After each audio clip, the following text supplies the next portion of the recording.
Hello there everyone. Welcome to the channel if you're new, and welcome back if you aren't.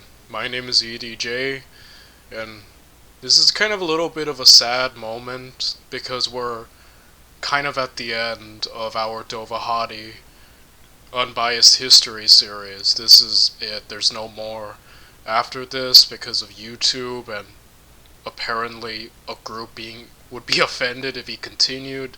A lot of stuff, but it's a little bittersweet. It's sad that this couldn't keep going, but at the same time, it is what it is. And here we are to finally finish it up. I feel like we've been on quite this adventure. I really do. Now that we're here at the end, I feel like wow. Like this was like the series that really got a lot of you to, you know, I guess follow or watch along with me, and I really appreciate this, and I appreciate all of you very much. I'm a very small channel, so the comments I do get and the people that I have interacted with who've commented, either giving me more insight to these history and whatnot, I appreciate all of you. And, I want to thank Gabo, forgive me if I'm saying your name wrong, because before this series, my first series on this channel was reacting to Oversimplified, and Gabo just commented on one video like, "Hey, you should watch Dovahadi," and I was like, "All right," and here we are. This has been my second series, and it's about to end. And next, I'm moving on to more history. I'm gonna stick with the history because I notice you guys like it when I watch history stuff, so I'm gonna stick with that. I'm gonna be reacting to Epic History next, Epic History TV. So we'll be going. But if any of you have any more recommendations, feel free to comment. I would gladly go on many more historical fun adventures with all of you.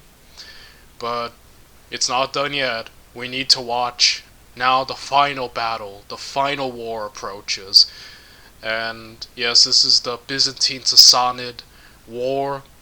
We know this isn't where the Byzantines end. A Chad will rise to help save the world, and I have a feeling it will be Heraclius. Heraclius. I'm probably not saying his name right. I don't say anyone's name right. I feel like you guys could make a legit compilation of me saying I don't know how to say people's names right from this frickin' series. But yes, there's so much more, and I'm sad though how you didn't get to fully cover everything in its traditional way, but it is what it is. Original video is down in the description down below. I give nothing but credit and praise to the original creators all the time. I always recommend watching them if you don't want my face and my voice constantly interrupting, that is. And by the way, I'm talking very low once again because it is night where I'm at. You know, there's a kid next door sleeping in the other room, and my grandparents there. It's so I will be talking. I'll probably have to get closer to the microphone so you can all pick me up, but I'll try my best. So without any further ado, let's get to it. Let's watch the Byzantine Sassanid War by Unbiased History Dovahadi.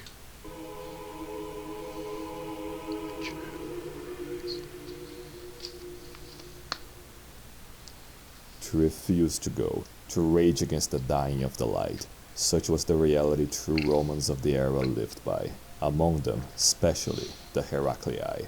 Through great skill and effort on the battlefield under Maurus, Heraclius the Elder solidified his family's patrician status, and thus was able to give his children, Theodore, Maria, and Heraclius, the education necessary to preserve it. They would learn how to read and write, math and religion, Greek and Roman history. Even as they grew up in the mountainous eastern imperial lands, Heraclius in particular would take a great liking to the heroes of old. Their amazing deeds, their defiance against the odds, their sacrifices for defending civilization, God, and those they were sworn to protect. To have strength, virtue, and faith, these were the lessons the Roman youth learned from them. Staring to the hilly landscapes of his homeland, he wondered, like all have before, just what lessons his life would be remembered for.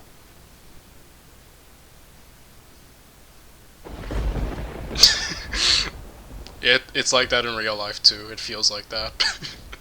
The day Heraclius got the news from the east, he knew what its repercussions would be. Maurice, one of Eastern Rome's This greatest guy. emperors, had been usurped and I hate Phocas. His name.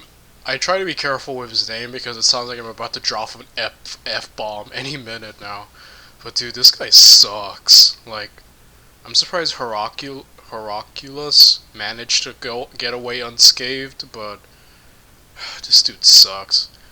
For what he did to my poor boy, just just a shame, man. I take comfort in knowing Heraclius. I know I'm not saying his name right, but I take comfort in knowing Phocas will be thrown down and that there will be better emperors after him. I take great joy in that. murdered by its single worst one, the usurper Phocas.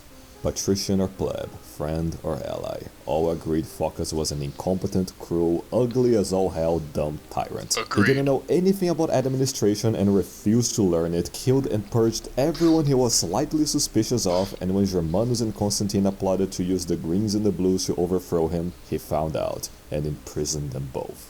When Khosrau II began devouring the souls of Romans in the east, to pretend he cared, he sent his nephew Domitiolus to lead the eastern armies. And yes, he got all of his legions destroyed by Khosrau, who would then siege and take Dara, destroying the walls Anastasius built to ensure it never resisted chaos again. But Khosrau didn't personally lead his hordes. No, to destroy civilization and Christianity, he conjured his worst minions to do it for him. The four horsemen of the apocalypse. Razad, ordered to defend Inner Persia. Sharaplakan, ordered to support the other demons. Shahin, tasked with killing as many Romans as he could. And Sharvaras, Oh my. tasked with destroying all. Is that Zod? Yeah, guys, I know what Berserk is. I've read the Berserk manga.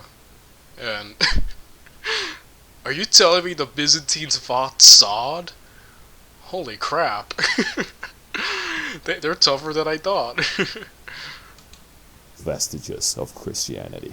Khosrau II had his horsemen invade both Armenia and Mesopotamia simultaneously. Shahin then defeated Domitiolus at Theodosiopolis, taking most of Armenia, and Sharvaras began sieging many Mesopotamian cities. These losses showed how shit Phocas was at, well, everything. So when Germanus and Constantine tried again to overthrow him, he unleashed his full cruelty. He killed all conspirators and imprisoned Germanus, Constantina, and all of her daughters, torturing every single one of them in the most agonizing way possible, especially Constantina, doing unspeakable things to her. And only after days of endless pain, he ordered them to be murdered. I hate this dude so much. Oh gosh, I want him to die already. He's like He's like the Praetorians and every rebel legate or general merged into one, and I just hate him so much. Oh my gosh. Phocas's degenerate behavior went even further, raping the wives of famous popular patricians he envied, such as Phocas, and whenever someone in the crowd joked about his regime, he ordered the entire crowd to be massacred. But it's only so far cruelty can get you, which is why he had used the famous Priscus to bolster his regime. Despite marrying him to his daughter himself, when the blues and greens carried pictures of Priscus and his daughter alongside that of Phocas, he burst in outrage and accused Priscus of trying to outshine him. Please tell me Heraclius kills this dude. I'm praying. Heraclius. Okay, I'm sorry. I am struggling so much with Byzantine names. I don't even think I struggle this much with Roman names. But I know this for a fact. I did a little bit amateur research. I know Heraclius sets up his own dynasty, right? I know he becomes emperor, so I'm just hoping someone gets rid of Phocas soon. I'm praying, I'm praying this series does not end with Phocas still on the throne. Please, please, if it ends like that, I will hold something against YouTube for a long time. But couldn't just kill him. yet. Proving he never cared, he just let Shahin take Theodosiopolis and Sharvaras all of Roman Mesopotamia, and when the plague returned, killing many, he did nothing to address it. Meanwhile, Khosrau II forced a random Roman to pretend being Maurice's dead son, Theodosius, so that he could tell cities to surrender to the Sassanids, saying they were only there to help him against Phocas, taking city after city and terrorizing them. With no forts or armies to stop them, Khosrau ordered Shahin to show the Romans what really awaited them. Shahin thus invaded Anatolia, ransacking his way through Cappadocia, defeating another of Phocas's generals, sacking the local city of Caesarea, and just going further and further than any eastern demon had gone before. Leaving a trail of Roman blood, Shahin had reached Chalcedon, right across Constantinople, terrorizing its populace and making prisoners of those few he didn't kill, as a taste of what's to come. Not that Phocas cared, he was too busy getting exploited by the Pope, ironically enough, and after the Patriarch of Constantinople died, he just let the new successor to be approved, Patriarch Sergius, and returned to the rapine, with the only thriving part of the empire being Africa, where Heraclius and his siblings, plus his cousin, Nicetas, had grown into strong, virtuous, pious Romans. Growing to a skilled leader and general, Heraclius was engaged with a rich landowner's daughter, and was set for a comfortable life in obscurity. But that's not the path he would choose. As more and more letters from Priscus came detailing the horrors taking place in the east, Heraclius and his father just couldn't take it anymore. The crimes against Maurice and his family, the negligence over Rome and its people, and the overwhelming threat of the Sassanids had to be avenged, ended, and destroyed for good. As appointed exarch by the last rightful Roman emperor, Maurice, a governorship derived from the old proconsular authority, Heraclius the Elder reminded all that him and his son, as effective consuls, were the last legitimate authorities left in the empire, thus falling to them to avenge the... Wow, what absolute chads, just what we needed. Maurice, man, I feel so bad for him. Like, what the heck, he really did not deserve to have his entire family murdered in front of him. F in the chat for Morris. This isn't even a stream. Oh man, I should probably start streaming. No, I'm not, but still. F in your hearts for Morris. We still mourn you hundreds of years later. But yeah, Heraclius seems like they're gonna be the ones who rise and fix everything, or at least get things rolling. Because I know the Byzantine Empire lasts for a while actually, before it completely goes down the can. It does have some periods of doing well, so I'm not completely pessimistic as of right now, because I know there is light. The late emperor's life.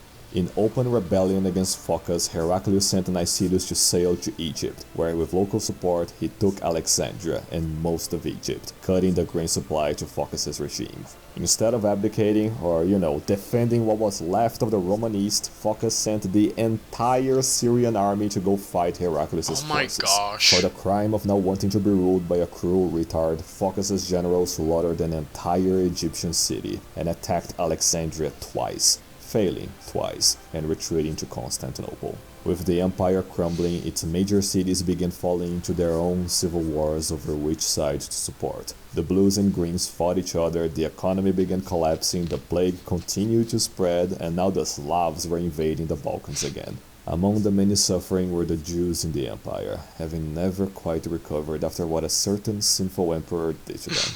Their long-suppressed frustrations, coupled with the blatant Satanism of Monophysites, proved prime targets for the Antichrist, who used his long-range dark spells to incite revolts and internal conflicts through them. The Monophysites and Jews thus began violently revolting against the local cities, killing many Orthodox Romans, and professing sympathies with the Sassanids. With Phocas leaving Syria completely defenseless, Sharvaras charged forward and raided nearby Antioch. Nicetas, seeing the mess over Syria-Palestina, he took it over before Sharvaras could, and now the moment to save the capital had arrived. After putting a depiction of its traditional protectress, the Virgin Mary, on his ship, Heraclius rallied the African legions under his command, plus some civilized Moorish allies, and sailed towards destiny. Sailing through the Mediterranean, Heraclius' fleet landed on the Bosphorus, getting welcomed and joined by the locals sick of Phocas' bullshit, getting attacked by the usurper's far larger fleet and defeating them anyway. Much like when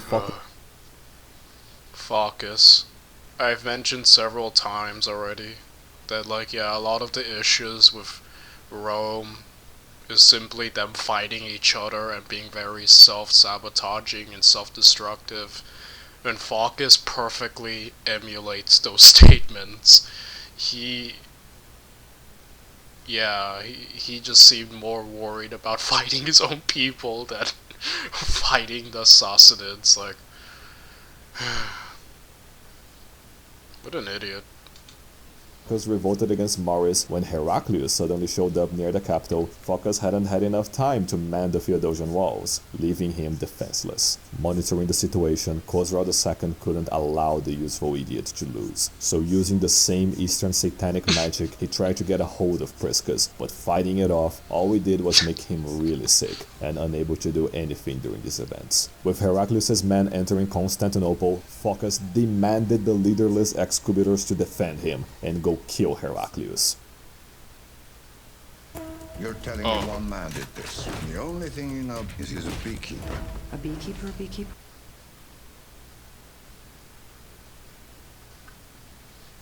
Phocas was then tied up and carried to Heraclius' ship at the harbor. Finally, His thank regime God. now fallen. Thank God. Standing above him, Heraclius then asked Phocas, "Is this how you rule the empire, scum?" And Phocas replied, Dude, you tell him Heraclius. Either way, you tell him. Like, heck yeah. I hope he kills him. Oh man. Justice. Justice served. "Will you rule it better?" Dude, literally anyone could have ruled better than Phocas. I think we could all rule better than Phocas.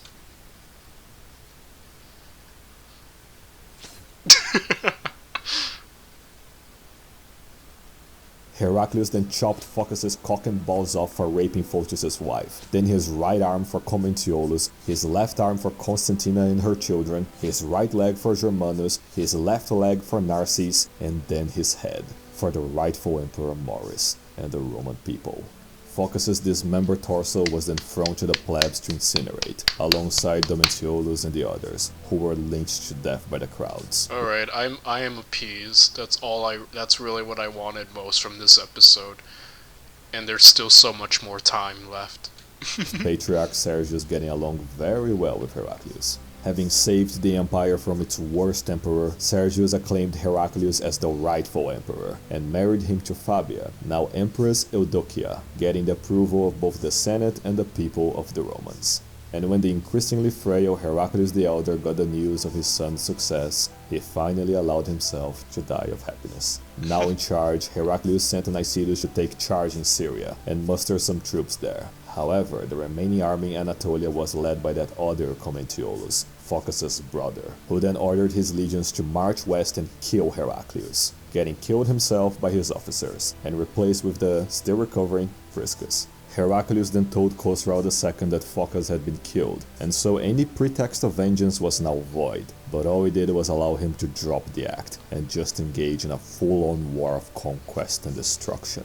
While Priscus and Nicetus were still organizing Phocas' mass, Shahin invaded Anatolia again and took Caesarea, and Sharvaras got to Antioch before Nicetus, and laid siege to it, and with the city already in anarchy and ruins, he took it with ease. Inside, Sharvaras destroyed as much as he could, massacring the Roman population and taking many as slaves to the east, where their souls would be devoured, all to ensure the great city would never recover. Nicetus then marched south to save it, but Sharvaras met him in battle, and both sides suffered catastrophic casualties. And even though he was forced to retreat, the cities could not be retaken. At the same time, Priscus had encircled Shahin in Caesarea during the winter, but due to Khosrau's powerful dark magic over him, Shahin broke his way out and returned to the east. Meanwhile, Heraclius was busy re-establishing the bureaucracy and showing his piety to God in many ways, among them having 2 children in 2 years, Epiphania and Heraclius Constantine. As he held dinners and meetings with Sergius, he was constantly approached by his niece, Maria's daughter, Martina, who deeply loved him, and he in turn openly ignored her and her sinful incestuous moves. After hearing of Priscus' failure, he could feel something was wrong, and recalled him to become his son's godfather during his baptism. And during the ceremony, Priscus finally succumbed to Khosrau, and began insulting Heraclius on the spot. Seeing he was bewitched, Heraclius struck him with a book, had him tonsured on the spot, and had him sent to a monastery to have the evil cleansed from his system. But Khosrau's curse was too strong, and Priscus died of old age before it could be done. And with his loss, Heraclius rescued Philippicus from his monastery exile to replace him. But Philippicus alone wouldn't suffice. The empire needed all generals it could get. And so, for the first time since Theodosius I, as the Eastern Emperor, Heraclius took it to lead his legions himself. Heraclius then took command of the Anatolian legions, sent Philippicus to distract Shahin, and ordered Nicetus to attack Sharvaras with him. Heraclius confronted Sharvaras first, and both sides again suffered massive casualties, with Sharvaras retreating to Antioch, and Nicetus having similar results in the south. But in the north, as Shahin raided Anatolia, Philippicus countered this by raiding Sassanid Armenia, forcing him to hunt him down to stop it, losing many demons doing so in the mountainous terrain, something Heraclius took great notice of. However, due to the lack of any friendly forts in Syria and the pro-Sassanid agitation, Heraclius and Nicetus had to retreat to Anatolia and Egypt respectively. Sharvaras then seized the chance to take cities like Damascus and marched south, conquering all cities in his path with the help of the Monophysites and Jews. But his main objective was quite obvious. Of all cities in the Levant, Sharvaras headed straight for the birthplace of Christianity, Jerusalem. With his hordes and a sizable volunteer Jewish contingent, Sharvaras took the holy city and installed the bewitched Jews and Monophysites in power. And when the local Orthodox Romans dared resist the occupation, Sharvaras unleashed his full fury. He savagely slaughtered all Romans on the streets, targeting priests and nuns above all. Yeah, I can definitely see why the Jews would definitely jump into all of this. In all fairness, like Hadrian really, really messed them up. Like, we all saw the video. We know he was insane. The fact that the Sassanids were like, "Hey, join us, and you'll get back the city." Yeah, I can definitely see. All right, like the Sassanids are definitely. I'm sorry, I can't get over that he's Zod, but the Sassanids seem to be using the people discontent with, the Byzantine Empire to their advantage. Destroyed most buildings in the city and enslaved whatever few were unlucky enough to survive. After destroying all churches and killing 90,000 Romans, Sharvaras arrived at the Church of the Holy Sepulchre, the church built by Constantine and his mother Saint Helena over the tomb of Jesus Christ. Now at the heart of Christianity, the Sassanids' own variation of pagan satanic worship, Zoroastrianism, stepped forth to the stage. Zoroastrianism preached the existence of two fundamental deities and domains, God's order and Satan's chaos. And for their beloved chaos to triumph, the devils required that which had long since been kept safe within that sacred church. Losing his patience as he got closer to it, Sharvaras tortured and killed all priests and monks who refused to reveal where the location of that ancient relic was, until the weakest among them broke, and told him at last. In their adoration of evil, the Zoroastrian Sassanids came to worship fire, destructive, chaotic fire, closer as they ever were now to incinerate it all. The holiest church in the world was thus set ablaze, all remaining tortured survivors burning alive inside. But the true atrocity was what now laid at the hands of pagan barbarian scum, the true cross, Jesus Christ's cross. The half of it Saint Helena had left in Jerusalem. And along with Yes, there are things known as the sacred relics of Rome, and essentially, like, the Catholic Church had things like they said this was a piece of the cross, or this was the spear that pierced the side of Christ, or this was the nail. Like, you know what I mean, right? And a lot of people would take like pilgrimages to like see these artifacts that you know like the Roman Catholicism had. So that's definitely interesting. I should make a video about that on my other channel. The relics of yeah, maybe I will actually. That man, Dovahati's inspiring me. Like he's brought life to my other channel too. Like when I made a video about all the Roman emperors mentioned in the Bible. Like I need to give credit to Dovahati. He has definitely revitalized, and he also helped build this channel up because a lot of you came from these videos. So I actually owe him a lot. I really wish I could talk to the dude and just, I don't know, give him thanks for all his hard work. Him, he brought the Patriarch of Jerusalem, who he enslaved alongside 37,000 Romans, sending them all with it to Ctesiphon. The destruction of Jerusalem and loss of half of the true cross so weakened Christianity that Khosrau's satanic magic grew to become nearly unstoppable. I've always loved in this series when he just throws in that like people are using dark magic, like Cleopatra seduced Mark Antony using Eastern magic. It's like so funny to me. And here's like Khosrau is using the power of Satan to basically destroy Christianity. I just love that. I don't know why. That's always been my favorite part. It's like one of the funniest things this series has offered. Wasting no time, Khosrau immediately attacked Theodokia, giving her such a strong epileptic attack she died immediately after.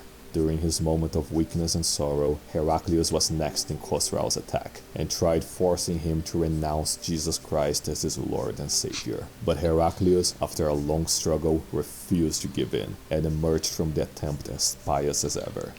Dude, same thing happens to me all the time, There are people who are like cursing me, like, with dark satanic magic to renounce my faith, and I'm just like, Heraclius, I understand your pain completely. It happens to all of us, trust me, but don't worry, we can resist the satanic dark magic of the Sassanid. But in all seriousness, there actually is a story. Like, I actually had neighbors who were satanic and actually did attempt to mess with me and my family. They're gone now. We won that war, so I guess I'm not completely wrong. I defeated him. Heraclius, exactly what he went through, I went through too. It's almost uncanny. However, to permanently fortify his soul against Eastern satanic magic, he had to permanently immunize himself with some lesser sin in its place, with the one at hand for the widower being incest. Oh no. Patriarch Sergius quickly understood the dilemma, and married the incestuous couple together, and even though it was better than Anastasius' curse, it would still have its costs. Ew. Incest? Oh. Alright, Heraclius, I understand, you gotta do what you gotta do, but I can't pretend that I'm cool with this. Incest? Ew, but it is what it is. You gotta do what you gotta do to fortify your soul, man. This is so bad, I'm so sorry. Indeed, for the cost of resisting the Antichrist being the premature death of all children the couple had together, except the third one, a deaf mute, who also died. But great emperors rarely had time for self-pity. With Phocas having left the Balkans defenseless, the Slavs almost completely took over Illyria and most of Greece, trying again to take Thessalonica, failing again, instead resorting to building ships and raiding some Aegean islands. But the Slavs were nothing but the Avars bitches at this point, and while they turned into Priscus' bitches recently, they had partially recovered, invading the empire and resuming control over the Slavs. And it was right then that the Visigoths invaded the remains of reconquered Hispania, never to be retaken, though it didn't work out that well for them. While in Italy, the Lombards were still shit at sieging. There was a revolt in Ravenna near Venice, but it was shortly resolved. All of these crises at hand, but few things were as catastrophic as the empire's finances by then, with the whole being invaded from all sides simultaneously and all. Heraclius thus cut many salaries in half, fully implemented Maurice's Diocletianic supply reform, and true to the times, minted new silver coins, written on them, Deus adiuta Romanis, may God help the Romans. A sentiment proven when Shahin again invaded Anatolia, but this time he ignored Philippus' counter-invasion of Armenia and just went to sack Ankara, Sardis, and Chalcedon again. Watching the fires from the distance, Heraclius ordered an embassy to go talk with Khosrau, but when they arrived, Khosrau imprisoned them, leaving them to die alone in the desert. For the Antichrist, negotiation was never an option. As for Sharvaras, he continued his way south, invading Egypt itself, and with Monophysite support, took city after city. In response, the Patriarch of Africa dragged all Monophysite priests in the city to sign an act of union to strengthen the resistance, but they just half-assed it. Nicetus took some reinforcements from Africa, but not having enough men to win a battle against Sharvaras' horde, he resorted to garrisoning the cities, but they nevertheless surrendered one after the other to avoid destruction, and soon Alexandria itself was under siege.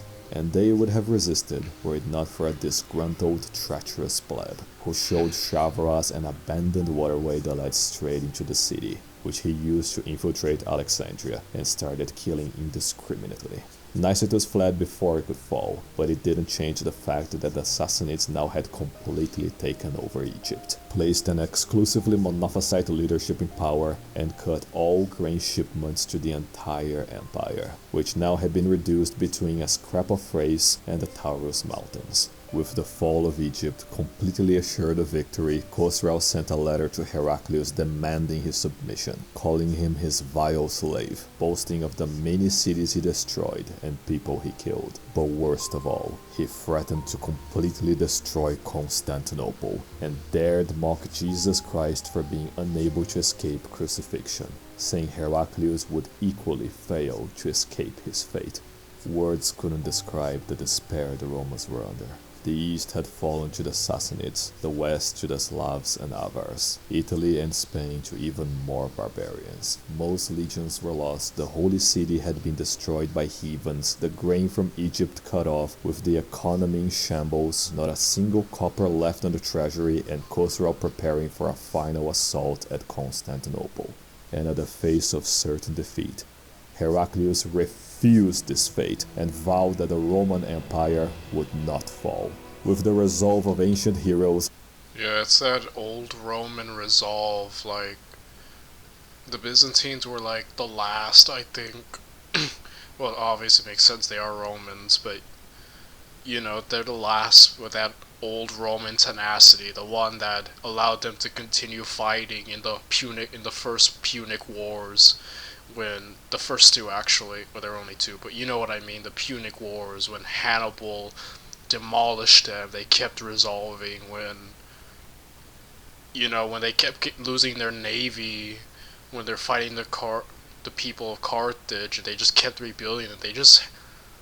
The Romans, even at the worst of times, just had that tenacity to keep fighting, and it's like, you can see it with the Byzantines, like, you can tell they're Romans because it is just, they still have it even now, even all these years later. Heraclius raised taxes on everyone, took every loan rich patriots could give, put an end to the free food gives with the lack of Egyptian grain, and began recruiting every man available for a last-ditch effort to save the world. Heraclius was prepared to do anything to save the Roman Empire, even moving the capital to fucking Carthage of all places. The same care went for the Christian faith, proven when Sergius lended Heraclius the entire wealth of the church to support the war effort. With his blessing, Heraclius and Sergius began melting all golden, silver, and copper goods in the church's possession. Candlesticks, ornaments, thrones, artworks, everything to get the wealth necessary for fighting the war. And eventually, they got it. The resources secured, Heraclius went to meditate in a temple across the Bosphorus, intent on devising the best plan to win the war. As you're watching this, Some of the last old growth trees in rainforests across British Columbia After listening to much advice, reading about the past campaigns of emperors like Trajan and the Apostate, together with a thorough reading of Maurice's Strategicon, Heraclius came to realize what had to be done. After such enlightened isolation, Heraclius came up with the ultimate, most intricate and thought-through revolutionary strategy to defeat the Sassanids for good. Ignore everything else, personally invade Persia, and fuck it raw. Immediately after, he called upon all remaining legionaries in the empire to Anatolia and formed a single army. His family he left for Sergius to protect, his capital to his Magister Militum, a general named Bonus, to defend, leaving his wife nowhere, with her tagging along with him in his quest for vengeance. With the full support of the church and embarking on this monumental war against satanic heathens, Heraclius would well earn his reputation as the first crusader. Taking command of the tens of thousands of soldiers gathered together, Heraclius followed the Strategicon to the letter and began the campaign with lots of training, and even some mock battles. The plebeian was to be stripped from his men, one by one. He would have nothing but soldiers that lived up to being called Roman legionaries. Constantly, Heraclius gave speeches to his men, carrying a portrait of Jesus Christ, saying many times, "The Sassanids are fire-worshipping heathens who have destroyed our churches, and God willing, he will lead us to vengeance." But often, after these speeches, Heraclius would be found all alone, drowned in melancholy. And when he was approached and asked what was wrong, he would somberly remind them that this was the last Roman army left in the world. If they lost, everything would fall. Learning of Heraclius' presence, Sharvaras launched a direct invasion of Anatolia, with Heraclius quickly outmaneuvering him into an advantageous Armenian terrain, with Sharvaras pursuing him. With his hordes approaching, Heraclius told his men to act like retards and threw banquet preparations in the battlefield to appear vulnerable. Sharvaras in turn noticed the ambush and tried to make one of his own, but it was discovered. Heraclius trained the legionnaires, then fell into position and beat the Sassanids in close combat, expelling Sharvaras from Anatolia, with the first Roman victory in a decade. But instead of following that up, he then heard that the Avars planned to attack Constantinople, and to deal with their new Khan, he went there personally to strike a truce, the Khan agreeing to a meeting at Heraclea. And as he prepared the festivities to meet with the Avar Khan, the Avars launched an ambush to kidnap him, but he was alerted in time, tore off his regalia and rode like a madman to Constantinople, with the frustrated Avars killing and enslaving the party performers. Losing their chance, the Avars agreed to being paid off from causing trouble, and with the western front secured, Heraclius prepared to return to his army and resume the campaign that would decide the empire's fate. Resuming command of his legions, Heraclius planned an audacious strike at the heart of evil, first retaking Theodosiopolis from Shahin and then most of Armenia, destroying a local Sassanid sandcastle and directly invading Persia, heading straight to the cursed desert fortress of Ganzak.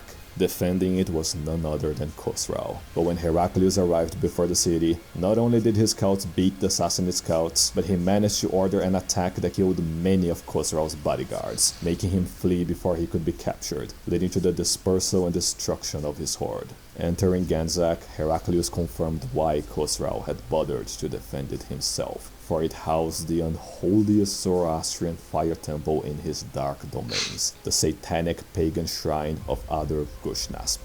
Entering this entropy-worshipping hellhole, Heraclius could feel the primordial evil that birthed Ardashir and his successors in the air around him. The chaos it festered, manifesting the most atrocious thoughts, acts, and feelings mortal minds have ever dared into. I was reading one of the most evil things, pineapple pizza. By the way, I agree. I think pineapple on pizza is the most evil thing that mankind has ever conjured, in my opinion. Like, who? Boy, everyone who likes pineapple pizza immediately hates me and stops following this channel. But, oh boy, I can't personally stand it.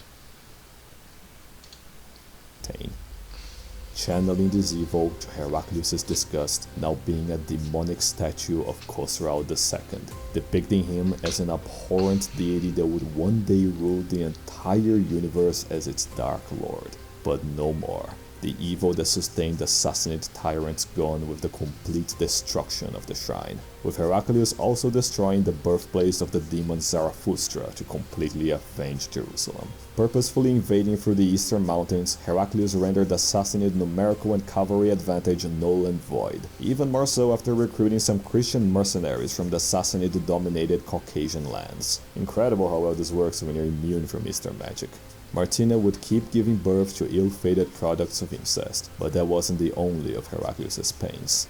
Indescribably furious, Khosrau ordered all horsemen to attack Heraclius at the same time, keeping only Razad back to protect himself. With Sharaplakan advancing from northern Persia, Shahin from lower Armenia, and Shavaraz catching up in the west, Heraclius chose to face the closest one first. But not until sending some prisoners fed false information to Shavaraz about his location, buying him a lot of time. After evading him north to Lake Sevan, Heraclius gave another great holy speech and crushed Sharaplakan's army, sending him fleeing away to the south. Only a couple of days later, Shahin arrived to link up with Sharaplakan. Too late, that is, getting jumped on by the legions and getting utterly routed, fleeing away with his remaining horde. Heraclius then marched to Armenia, where his homesick Caucasian mercenaries left him, which Shahin saw as a chance to attack again, and getting decimated this time. Shahin and what remained of his horde linked up with Shavaraz, who now found Heraclius' true location. Always maneuvering through the mountains, Shavaraz sent 6,000 Sassanids to block Heraclius' paths through them, camping nearby Lake Van, which Heraclius' scouts soon informed him of. And as Maurice put it in the Strategicon, the Sassanid camps are a chaotic, disorganized mess, very vulnerable to night attacks. And so, as Shavaraz bathed in the tears of tortured innocents nearby his chaos harem and family, he heard that the Romans were suddenly attacking his camp. Caught completely by surprise, Shavaraz ran away naked into the mountains, leaving his family, men, and chaos harem to be captured by the Romans. After thoroughly humiliating the Sassanids, Heraclius marched west to resupply in the empire. But after regrouping with his horde, Shavaraz had all passages and rivers blocked, destroying all bridges in the region, except one, a very obvious bait. But it would have to do. So when Heraclius' army neared that bridge and Shavaraz ambushed them, Heraclius charged with his cavalry head-on, taking several arrows leading the charge, but never once stopping, carving a bloody path to the bridge. Getting so far ahead, his executors and Bucellari had to catch up with him, at which the frustrated Shavaraz commented to a captured Roman, "Look at your emperor. He fears those arrows no more than with an anvil." However, guarding the bridge was a freakishly huge Sassanid soldier, which, at his sight, Heraclius cut down with a single strike, clearing the way out for his men. The legions then broke through the dispersed Sassanids, making for the bridge and returning to the empire, even recapturing... Dude, this is so awesome, like... This is really awesome, like, I don't know what else to say. Man, it's like... Heraclius is just a genius, and he's doing so much, man, like... Nothing but respect to him. It's kind of like the situation with Gallienus, except maybe not as... Well, it is pretty bad, because there's only one Roman army left, but it just reminds me of, like, someone fighting the odds. And I'm hoping, fortunately, unlike Gallienus, he does okay. You know, he makes it to the end. Amida and Martiopolis on the way. Shavaraz would keep harassing them on the way, but it didn't stop Heraclius and his men from getting to Caesarea. The blow Heraclius had dealt the Sassanids was unfathomable. After beating all armies and horsemen that were thrown in his way, and most of all destroying Khosrau's main source of satanic power, it was now a matter of time of which side would fall first. Khosrau would then give most remaining hordes to Shavaraz, conjured a whole new horde from hell for Shahin with his waning powers, and sent a formal letter to the Avar Khan, together forming a plot to destroy Constantinople. When Heraclius was informed, as much as it pained him to say it, he could not afford to retreat and give Anatolia to the Sassanids. To do so would be to lose the war. Constantinople would be left to defend itself. Sending some reinforcements to the city, now guarded by a few thousand legionnaires, it would all now rest on Sergius and Bonus to defend it. Not really. Its Theodosian walls are bust. Speaking of which, it was now being besieged in the south by Sharvaras, now raiding Chalcedon, and in the north by the Avar Khan and his tens of thousands of Avars, Slavs, Bulgars, Gepids, slaves, vassals, bitches, whatever. The Romans being outnumbered over 100 to 1. On the Avar front, they set up siege towers and catapults, resisting a Bucellari raid from the gates, and when asking Bonus to surrender the city, the Avar Khan received the proper Roman response. The siege started with the Avars throwing their Slavs and Bulgars at the walls, with the Sassanids sending ships with troops whenever the Romans were distracted, but the ships were sunk by the Roman navy, and the Slavs repelled from the first wall. Later, as they continually bombarded the walls, the Avars unleashed 12 siege towers to breach in, but they were carried by mules, and as Belisarius mathematically proved, dead mules don't carry. Despite these losses, the Avars just kept going and sent their full force on the first wall. But the thing about sieging the Theodosian walls was that, even if you managed to have some barbarians cross the moat and jump the first wall, big if that one, of the few that would arrive on the other side alive, they would find a bigger, thicker wall before them, filled with archers shooting them down. And even if through some miracle a barbarian or another managed to cross beyond it, they would find an even bigger, thicker wall before them, with gigantic watchtowers and even more archers on them. Now do you see what Constantine and Euphemius were on about? At the face of repeated losses, the Avar Khan agreed to talk with some Roman diplomats, the trick being he was already talking with the Sassanids. In short, after calling Heraclius a coward of all things repeatedly, he told the Romans to all cowardly abandon Constantinople and cross to Chalcedon across the sea, where he assured, pinky promised that Sharvaras definitely wouldn't just kill all of them on the spot and devour the corpses, further adding that you cannot escape neither the Avars nor the Sassanids, lest you soar into the air like birds or dive into the waves like fish. Or keep killing barbarians like Romans.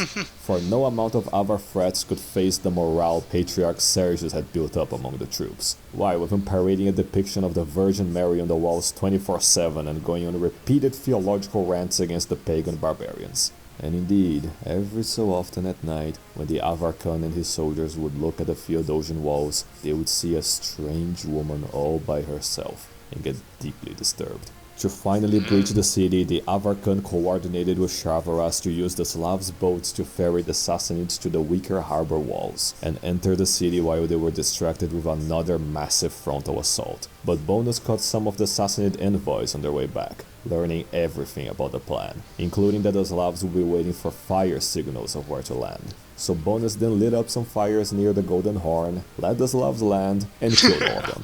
Out of spite, if anything, the Avar Khan just kept ordering suicidal attacks at the walls. But after such massive casualties began piling up, seeing Slavs and Bulgars die by the scores just kinda lost its fun. And finally he ordered a full retreat.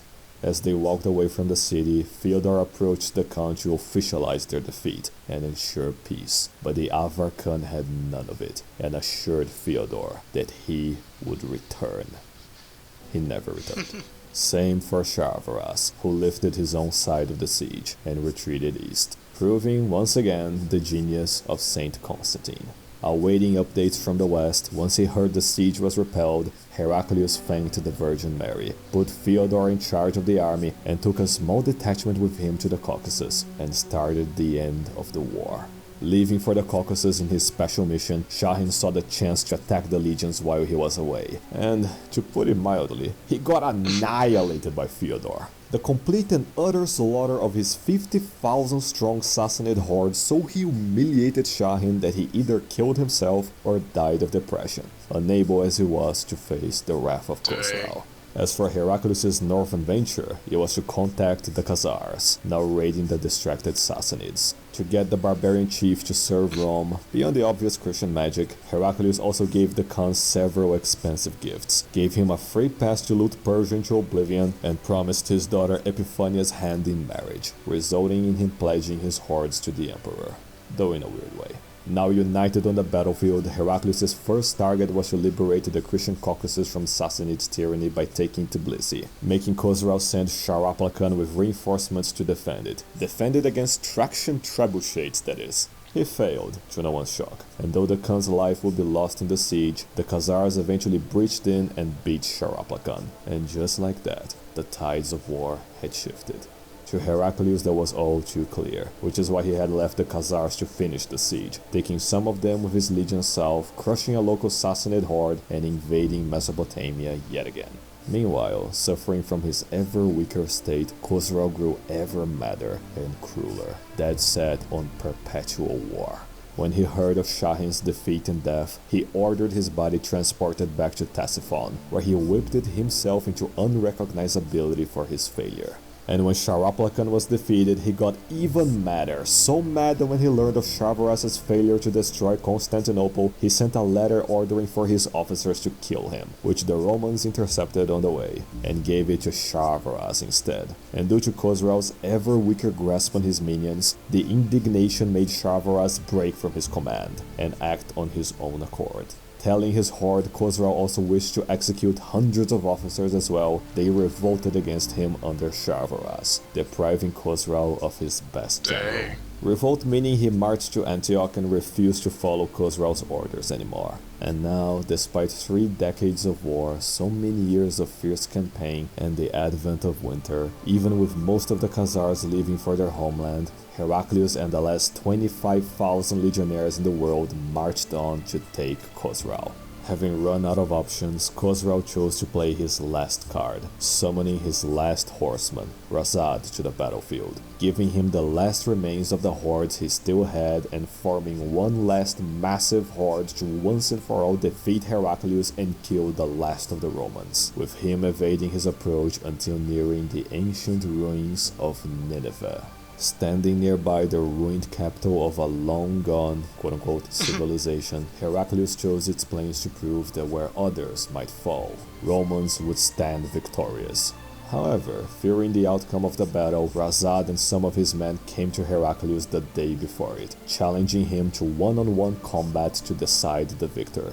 Heraclius agreed to the duel, and this fight that was to decide the decades-long war and the fate of both empires was a misswing and a thrust to the chest, ridding the world of yet another horseman.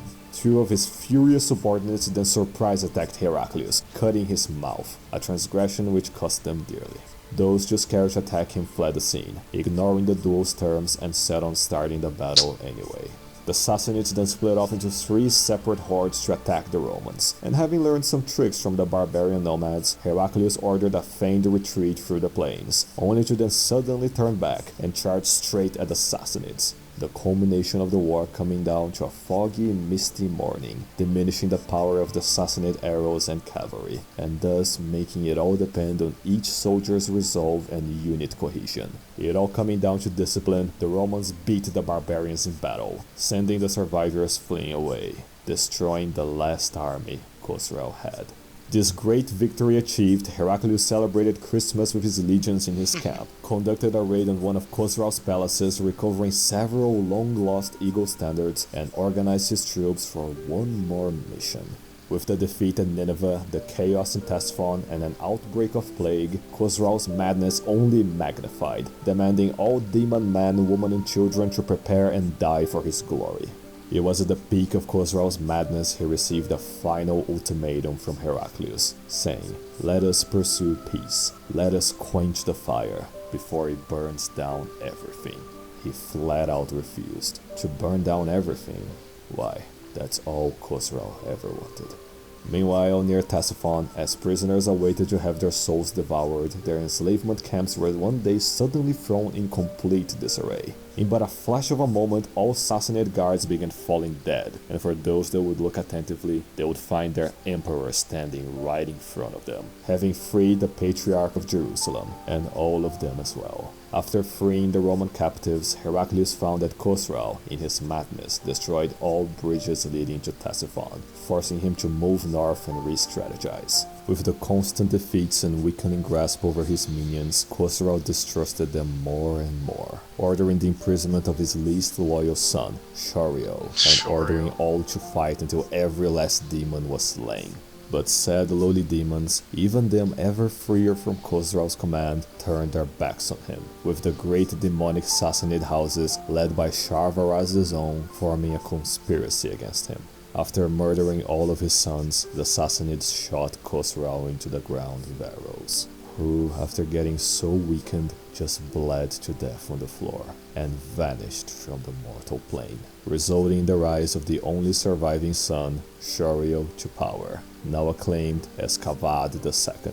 After such devastation brought upon the Sassanids, Kavad II sent a letter to Heraclius' camp, in it containing that which Heraclius had sought for all of these decades. As he read the message, the monumental burden falling from his shoulders as he finished it, Heraclius told his men to go west with the news. The Sassanids had surrendered. Rome had won. In short, after decades of war, the Sassanids were to return all occupied provinces to the empire, free any remaining prisoners they still had, pay a war indemnity, guarantee religious freedom for all Christians under Sassanid tyranny, and return all stolen treasures they had plundered. And now we focus on Kavad again, for peace with the Romans wouldn't save the Sassanids from their fate, as still remaining with all the powers that binded them, more and more local demons began splitting into fragmented hordes, all while the Avars kept invading and the plague spread all throughout western Persia, killing half of the population, including Kavad II. His young son, Ardashir III, succeeded him to power, but only in name, starting a brutal civil war among the Sassanid demons over the privilege of ruling the shitty sand dunes. Word of the chaos in the east later reached Sharvaras, who after learning they had lost the war and seeing the opportunity to seize power, he made an agreement with Heraclius where he was recognized as the eastern tyrant in return for fucking off without a fuss. For only offering Epiphania's hand in marriage to a barbarian, again, Heraclius had expelled all Sassanids from Roman lands, proving once again the might of the Roman spirit. Sharvaras would then march... Dang, dude. Heraclius really just, saved everything, huh? Man, that's awesome. He's like I said, reminds me of Gallienus if Gallienus hadn't been betrayed and died. You know? He's like a successful Gallienus who just saves, Rome. Nothing but mad respect for the man. East, take Ctesiphon, seize power, and start a brutal purge of all defiant demons therein, something the Khazars were also doing, forcing him to send most of his horde to go drive them off, a horde which the Khazars completely surrounded and destroyed, continuing to lay ruin to the Sassanids. As he looked upon his lands, the ravages of war, civil war, and plague having laid all of Satan's work to ruins, Sharvaras was impaled by a spear, ordered thrown by one of Khosrau's daughters, one of the many usurpers now fighting the civil war. And so the Sassanids continued infighting, fragmenting, and plaguing their way into further and further decline, a path that would lead to their complete destruction in a matter of years, bringing an end to the centuries-old rivalry with Rome, and the final war between them. The Antichrist had been defeated, the horseman of the apocalypse vanquished, and most important of all, the half of the true cross the Sassanids took was returned as part of the peace treaty. And with the triumph of Roman Christianity, the greatest triumph of the era began. Welcome back to Constantinople. Heraclius paraded through the streets on Sassanid war elephants alongside his veterans, displaying the retaken true cross and celebrating with all the end of the war. Declaring over a week of festivities, Heraclius was acclaimed not as Persicus, not as the Great, but as Scipio, as the legendary hero that saved Rome from its worst barbarian rivals at its darkest hour. So that all could behold it, Heraclius placed the cross on the Hagia Sophia as his foremost thanks to God for this great victory, as well as for the son he had with Martina that wasn't doomed to incestuous death, Heraclonus, little Heraclius. Of course, the cross didn't remain there, with Heraclius later returning it to its original, now restored resting place, Saint Constantine's Church of the Holy Sepulchre. It was almost too good to be true, but there it was, and with the true cross returned to its rightful place, the Sassanids defeated for good, and the empire stable and at peace, Heraclius had realized the dream that he once had. A dream to save his people from tyranny and dishonorable usurpers. A dream to save his Christian brothers and sisters from the heathens that so antagonized them. A dream to defend his homeland and civilization from those that would see it destroyed and forgotten. Gosh darn it. It's in our very nature to seek the excitement of the A dream to purge this rotten world of all the traitorous heathens and barbarians that infested it. A dream Heraclius fought for his entire life. A dream called Rome. However, this was not the end of Heraclius' story. It is often said that had Heraclius died right then and there, he would have been remembered as one of Rome's greatest heroes, which he was. But history is a fickle bitch, and just when the empire began recovering from the war, it would face a new enemy emerging from the southern deserts. An enemy so great it would torment the Romans for far longer than the Sassanids. An enemy so strong it would indeed eventually bring the apocalypse. The enemy of... What was that? Yeah, duh. We all know what happens next. The hell you mean I can't? It's what the series is all about. I don't like to pull punches, sure, but... Yes, I know. But still, to treat them as being beyond this level of banter is such patronizing bullshit, treating them like children. I did it with the Germans, Gauls, Jews, Britons, Persians, fucking Samnites. Damn, everyone the Romans despised and... Just give it to me here. I'll read it myself. Oh. Ugh. I think you're right. Hard to say, because this seems to be written as broadly as possible to maximize fear, uncertainty, and doubt. And you don't need to tell me twice about some people taking seriously. I already know some just don't care for disclaimers. Don't know why I even bother making those. But I can't just stop now. No way, we've come so far. Have you any idea about the wild shit that happens next? Gouging every single one of their eyes, all crazy wild stuff. So yeah, not missing out any of that shit. Well, we could approach it in a different way. A different series, so to speak. Hear me out, hear me out. Really now, imagine me portraying them like I did the Huns, or the Germans, God forbid. Can you imagine that on YouTube? Ooh, eesh, ah. Yeah, so it's a different kind of thing. But wouldn't that be cool? Yeah, I think I'll do it. Yeah, definitely. Nah, if I ask the plutocracy, we'll ruin the surprise. I'm sure they'll like it. Who cares what the plebs think? They just watch this for free. Yeah, right. See you in the favela. No, I'm not directly asking them to like, comment, and subscribe. It's the cringiest part of every video these days. Point taken. We're all slaves to the satanic algorithm. Really now. Ciao ciao. Gotta finish this story for real. And so yeah, guys, that's it. The final story of, of the Unbiased History series as it is in its originality. Now, I know he did... Wait, give me a second.